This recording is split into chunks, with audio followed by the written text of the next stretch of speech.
return to the channel whenever you like. Swift XRP is what we're going to discuss. We will be discussing bitstamps and derivatives. How banks may deal with Bitcoin is going to be our topic of discussion, along with Basel 3. Everything was handed to me. All right, everyone, let's begin. The XRP Avengers start by stating that, indeed, XRP does have the best mobility of any coin. Its potential applications are far-reaching and unparalleled by those of any other digital product. Presently, the SWIFT payment market is valued in quadrillions of dollars, with XRP accounting for a negligible fraction of it. That an independent footnote in the XRP records can be included for the research and applications that Izzy Auto delivers. You guys might not have to give it much care. It may not take much more capital to make the XRP system the most valuable asset in the world, does it? Depending on the tokenization process, the XRP record could grow by as much as $5 trillion in the next 5 to 10 years. This is solely derived from the powerful coin. When considering daily transactions involving potentially trillions of dollars, I can say with certain that XRP's side effect is fantastic. Additional properties now available, such as Solana, where numerous developments are already underway. Obviously, Solana, there is Ethereum, a secure platform where anyone may create something that utilizes smart contracts. Financial institutions are beginning to grasp XRP's many wonderful features, in my opinion. Ultimately, they must retain some of the funds, correct? They are adamant about sending funds at top speed. They would like to provide their consumers additional time to remain engaged and maintain their funds with the bank. In my opinion, that will come to pass. You also have an entirely new application for XRP. In order to book a flight, you can use XRP. Although I doubt I would ever use XRP to purchase a plane ticket, I suppose anyone can try. It's getting close to the finish, and I'd like to reverse this. We should pause for a second, because I have something to say about this. The next year will see XRP's meteoric rise to prominence. It is difficult to fathom how Bitstamp, the largest firm in the world, manages to earn roughly $1 quadrillion annually. At any time, day or night, you can utilize Ripple and a chunk stamp to begin derivatives on the XRP ledger. Loss transformation. Gentlemen, always keep in mind that you possess the clarity of a euro. The DTCC is a valid example of how to lawfully deal with derivatives. It's $4 quadrillion every year that needs to be dealt with. These institutions and economic market frameworks are continuously seeking the next golden age since quantum computers have grown so crucial. Banks and other financial institutions are migrating their systems to blockchain technology because it offers the highest level of security. All right, cipher locks and such, their job is to safeguard people's money and financial dealings. I really don't think these places can continue to rely on their state-of-the-art structures without encountering some major issues down the road. Again, this is a major issue. In support of Trump's presidential campaign, Apple has donated 5 million XRP. Donald J. Trump is as a boss, Trump is solely concerned with closing transactions. Anyone familiar with Trump or who witnessed his first term knows that he enjoys striking deals. So, if you're getting millions of dollars in donations, you'll have no trouble revealing your political agenda and the identities of your funders. In Washington, that is the way things are done. We may benefit in the long term from the deals that Trump, if elected, will prioritize above all else. Check it out. Wow, this is stunning. It appears that President Trump received $5 million in XRP from Ripple for his inauguration this morning. One of the most monumental presents ever given would have to be this. The most significant present ever given at an inauguration is tied for first place. Trump accomplishes this with XRP. Anyone who doesn't believe Trump has taken an interest in Ripple and XRP is clearly not paying attention. Brad Garlinghouse and the Ripple team's meetings with Trump have reportedly been going on for some time. Stuart Arati allegedly spoke with Vivek earlier. Rumors circulating behind the scenes suggest that Trump's staff is seriously considering XRP at the moment. Coins have increased in number beyond that.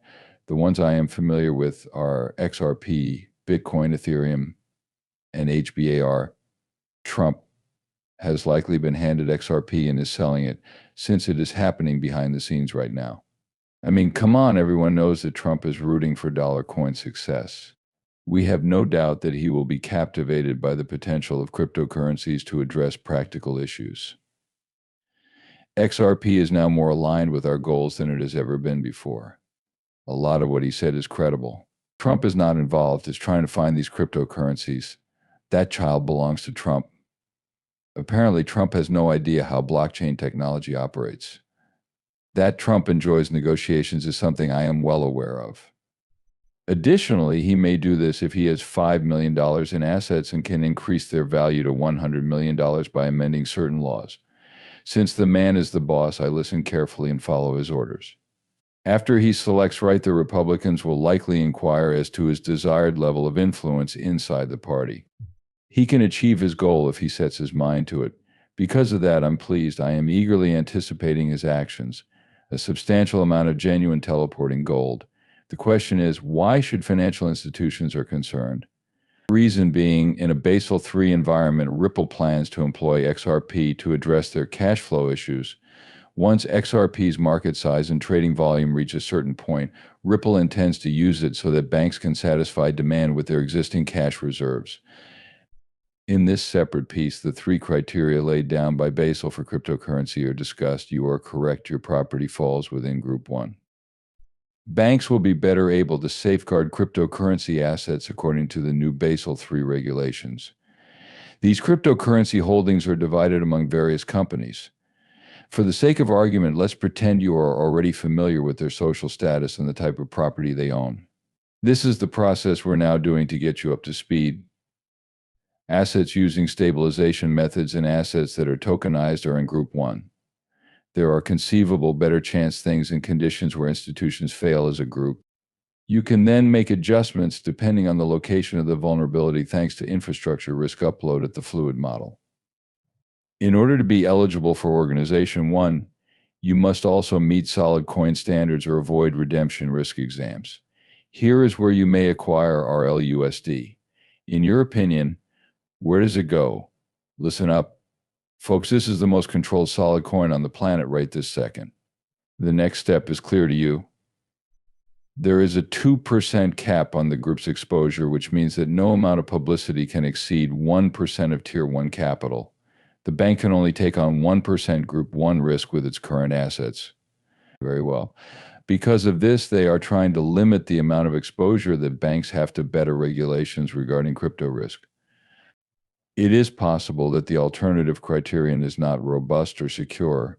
Disclosure standards and regulations exist alongside operational risk, liquidity, leverage ratio, and big exposure recommendations. This data is also available here. Things that need money are really their focus.